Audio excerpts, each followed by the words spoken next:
नमस्कार श्रोता बंधु। आज आम आउ एक सुंदर कहानी शुणा। कहानीटर नाम बुद्धिबल। खरा दिन कथा। उदुदिया द्विप्रहर बेल प्रचंड सूर्यताप सते जेमिति धरापृष्ठ को जाली देउछि। उद्भिद जगत झाउली पड़िथिबा बेले प्राणी माने मुंदिए जल पाई डहल विकल हेउथांती। हठात पहाड़ी झरणारू जल मुंदिए पीवा लगी ठेकुआटे दौड़ी आसिला।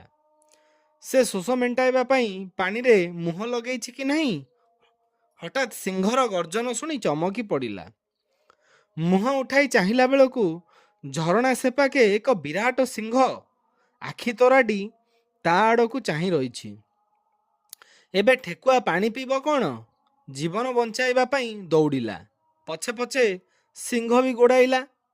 सिंह खेपाके 10 हाथ डेइला बेलकू ठेकुआ डिए हाते। बिचरा छोट जीवटीए कौन करिब से? केते अबा धाई थांता।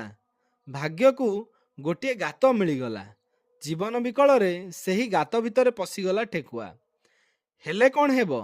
विपद कौन तार पिछा छाड़ुची जे से रक्षा पाई जीवो? गात भितर पशु पशु ठेकुआ देखिला ता भितर बिलुआटीए अछि। ठेकुआ को देखी बिलुआ भारी खुशी होई गला। भाबिला बाह भारी मजा हेबो।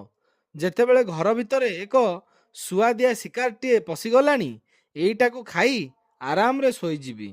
आउ बाहर शिकार खोजिबी काहींकी? एने बिलुआ को देखी ठेकुआ भୟରେ थरुथाए। बिलुआ कबल रक्षा पाइब किपरि मने मने भाबुथाए। भितरे बिलुआ गात मुहरे सिंह। कौन करिब से? ठेकुआ मुंड को हठात एक बुद्धि जुटिला। मनरे साहस बांधी बिलुआ को दंडवत करी कहिला, जा हेउ बहुत बाट बुली बुली आपणଙ୍କୁ खोजी खोजी न पाई निराश होई पड़िथिली। आपणଙ୍କ घर मु जानी नथिली। हठात यह भितर पशिबारु ही आपणଙ୍କର साक्षात पाईगली। गोटिए बड़ काम आपणଙ୍କର होईगला बोली जान। मोते बणर जीवजंतु आपणଙ୍କ पाखକୁ पठाइछंती। ठेकुआर कौलिया कथारे बिलुआर छाती कुंढे मट होईगला। भाबिला ठेकुआ निश्चय मो लाभ पाई बोध हुए आसीछि, नहेले से काहेकि मो गातरे पशि थांता। तहु से पचारिबारु ठेकुआ कहिला, आज्ञा कथा कौन कि काली सिंहराज हठात मरीगले। तेणु जंगलर समस्त पशु सभा करी राजा हेबा लागी आपणଙ୍କ भଳି जणे बुद्धिया पशु को ठीक करिछंती। एबे ठेकुआर खोसामदिया कथा ओ राजा हेबार लोभ बिलुआ को सते जेमिति पागल करदेला। एथर ठेकुआ सम्मान सहित कहिला, हजूर एबे आपण बाहरंतु जिबा। तहु बिलुआ चलिला आगे आगे, पछे पछे ठेकुआ। तेणे गात मुहरे सिंह ठेकुआ को जगी बसिथिबा कथा बिलुआ जानी नथिला। तेणु बिलुआ वीरदर्परे गात भितरु बाहर को बाहरी आसिला। हेले गातरु बाहरु बाहरु सिंह बिलुआ को माड़ी बसी तार तंटी को दांटरे कामुड़ी जंगल भितर को नहीं ताकू मारी खाईगला।